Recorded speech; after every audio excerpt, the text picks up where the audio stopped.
Morning. Morning. Good to see everybody. Coach, I'll start with you.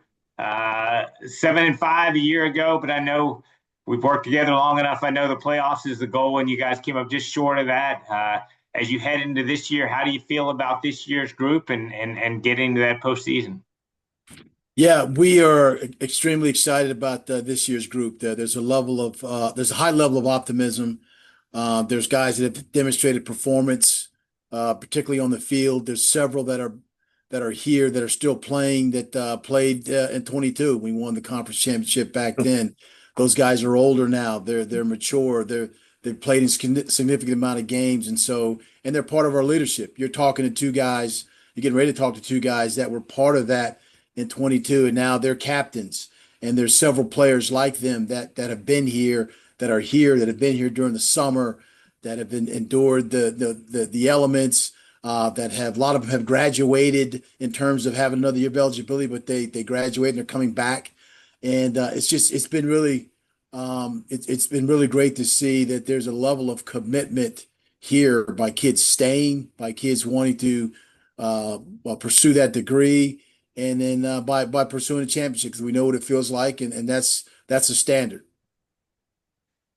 Jalen, I'll go to you next. What a season you had a year ago. Consensus All American, led the country and passes defended. Coming off a year like that, and you're surrounded by some newer faces. What are your goals and expectations? And have you had to take on a little more of a leadership role this year? For me, my goals and expectations, they don't really change. Being the best at my position for myself is something I've always strived to do. As for the team, building our team culture, building that camaraderie, getting to know everyone, being able to have the best team chemistry possible to have the best unit in the country has always been the goal. And we are definitely flourishing at that right now. And Trey, for you, preseason All CAA team, got some preseason All America recognition. And as you enter the season, what are some of the expectations and goals you've set for yourself? Like Jalen said, goals, expectations stay exactly the same on or off the field. Our culture this year, I just feel like is different. Thank Coach Reed, our new strength coach, just built that over the summer session, over the spring session, going into this fall camp. It's something new that I haven't felt here in the 5 years I've been. It's something I'm really looking forward to and expecting great things coming out this season. Got some immediate questions for you guys. We'll start with Marty O'Brien. Go ahead, Marty. Good to see you. Good to be here. Trey, talk about the offense. You lost a lot of guys at the skill positions last year, and you have a new offensive coordinator. Just talk about some of the new guys and about your confidence in the offense this year. We definitely did lose a couple of guys we will miss, but what a lot of people don't realize is the guys we brought in and the guys we've had here. William Mary's built his culture on guys we've had and guys that grow over the years. We were having a lot of young guys step up at every position, running back, quarterback, receiver, O-line. It's looking really good, especially with bringing Coach October in, his new style of offense. It's adding a lot of new elements, getting guys in new positions, adding a whole new dynamic that we've never played before, but we're adapting to very well. And for Coach London, as I mentioned with Trey, there's a lot of replacements to be made on this team offensively and defensively. Talk about coaching a team, that where you're kind of rebuilding a little bit compared to the last few seasons. And talk about some of the new guys you'll be counting on. Well, I mean, obviously, when you lose the 6 year COVID guys like a Bronson Yoder, Hollis Mathis, who became only the second player in college football history to have thrown for 1,000, caught 1,000 yards worth of passes, and ran for 1,000. So you have a highly productive guy like that. You lose a guy, Marcus Barnes, and Alex Washington was was all CA performer last year. So you do lose some of those guys, but then you gain back a Davin D'Annunzio. You got a Jalen Jones that you're talking to. The guys that played up front for us defensively were young guys. The Nate Lynn's of the world are gone. He's with the Detroit Lions, but there were guys that grew up, under his tutelage, and with Davin being there and other guys. has caused us to be a group that's highly athletic, but also has game experience. And so, yeah, you're right. Marty, you do miss those guys, the household names, Yoder, Darius Wilson, who was a starter for us for a long time. But I go back, a guy like Tyler Hughes, he was on that 22 team, and he got a chance to watch and got a chance to observe. Now it's his opportunity, along with Noah Brannick, to be the quarterback. And so we're excited about those things. You have a chance to add to your team. We signed 13 high school kids. I know the transfer portal is important. You get your guys on your team that they can add to helping you, and we did help ourselves in several areas. But there's also those kids that they're bringing in, that they bring their community, and they bring their families, they bring everything else that you want when you're trying to change or be in a culture where let's go. And so, as Trey mentioned, have a highly talented team this year, and we're looking forward to have guys play on the field and establish the opportunities to chase those championships on the field, classroom, and the community. Next question from Dave Johnson. Good morning, Dave. Morning, Rob. For both players, you guys were talking about this earlier about next people stepping up and so forth. And I'm curious, the word identity is used a lot to describe teams. They establish the identity over time.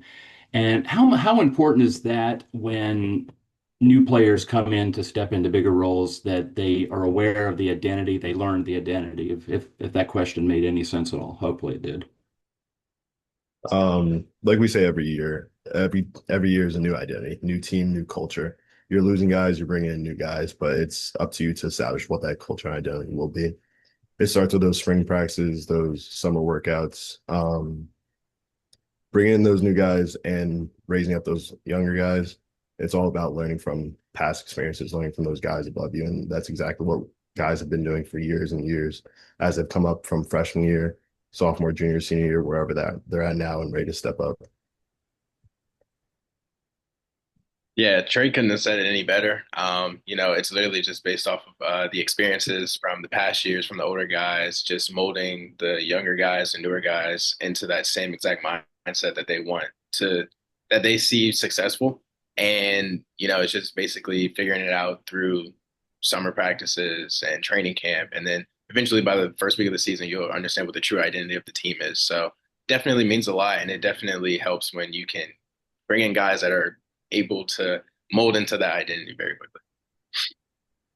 Just to follow up with you, Mike, you mentioned Tyler earlier. He was a guy he watched and observed, but he also got some pretty significant minutes sometimes. He started that Hampton game that he won, showed he can run and pass. How much has he evolved over during the spring and summer so far, have you seen? He's matured at a level that a guy that wants to be successful, that loves this game, he's got a chance to be special. And when you have a young man that's kind of sat and watched, and people have played in front of him, but still kind of has emerged now as one of our leaders. We have captains, which the players voted for, but he is in the leadership council as one of those guys that you can call on, and he'll have every opportunity to express himself in terms of running our offense, being a leader of this team. And I think he's special. And again, you can only prove those things when you play. Like any team, this is the day that we talk about the good things, the tough things, but your on the field play is going to be the thing that's going to determine all of it. But I think Tyler, I know Tyler has a chance to be really good, and he's surrounded by really good players. And it's just going to be interesting to see, because it's a thing now. It's his opportunity as we start moving forward. Thanks. Thank you. Next question, guys, from Azar. Go ahead, Azar. Hey, Coach, how's it going? Good. All right. I wanted to talk about from last season going into this season. You guys did have a winning record, but at the same time, it wasn't the record that I'm pretty sure it was not up to your expectation. I want to use the word inconsistency. Um, in some games, like some games you look exactly who we thought you were, winning games. Some games it were just tough losses, and that comes with the season. That always happens with any great team. What do you think were some of the things or the reasons why you didn't finish up to your expectations? And what do you think you did in the offseason to correct that to make sure that that doesn't happen again? Knowing your personality, I know you'll make sure that will not happen again. No, I appreciate the question. Obviously, you got to be self-reflective as a coach and make sure you go back and look at could you have made better calls? Could you have done things in certain situations? Sometimes injuries come into play, but that's, everybody has injuries. I think we've addressed and will address the ability to handle limit the post-snap penalties. Those things like that causes extensions for the opposite team to have a drive. Those things are critically important, and you got to see that things that we've talked about non-negotiables, and some of the things that can cause you to lose are your reactions to certain things. And then not executing towards the latter part of those games. Not have dropping passes or not defending. You lose an opportunity to win a game that will put you in the conversation to be involved in being a playoff team. And so the leadership of the guys that you're seeing right now this summer has probably been as good as since I've been here. And that's Colby Sorsdale, Nate Lynn, that's Charles Grant. And that's a lot of guys that have been here. But Trey and Jalen, Dab Denizio, and Ryan McKenna have resolved themselves to eliminate those things that can cause you to lose, which you create yourself by your decisions or indecisions, and then require everybody to give absolute effort. And so that's what we're looking. That's the expectation, as you said, is to win on the field, win in the classroom, and win in the community, and all those things coincide with one another. But definitely chasing championships as we finish our last opportunity in the CAA really good conference. Thank you, Coach. We got two more quick ones for you. I'll let you guys go. Follow up from Marty. Go ahead, Marty. Yeah, Coach, you mentioned helping yourself with the transfer portal. And, Banbury was named to the All-CAA first team defense. Talk about the impact you expect him to have and what other transfers that you think might be able to help you right away. Yeah, I believe we have 7 to 8 transfers, 2 from Virginia Tech, a running back from ODU, offensive linemen. It's guys that have like-minded academic pursuits in terms of grad school opportunities, the MBA or master's programs, and things like that. So they've added to our team, and they've been involved in the summer workouts, and they will be players that are like-minded in terms of the mentality of playing hard, aggressive football, and giving us a chance to win because they're athletic as well. Back to your question about Luke, coming from Cornell, he is one of the top returning linebackers, in FCS football, as demonstrated performance through his season, last year.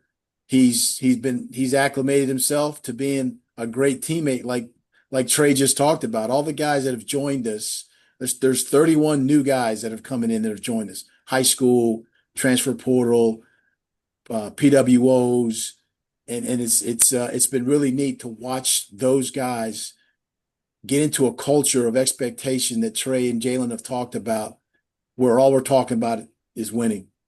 It is winning a conference championship. It's competing at a high level, and that makes it special. And like I said, you got to play the game, but we're excited about this opportunity in this season. One last one for you guys from Dave. Go ahead, Dave. Yeah, Mike.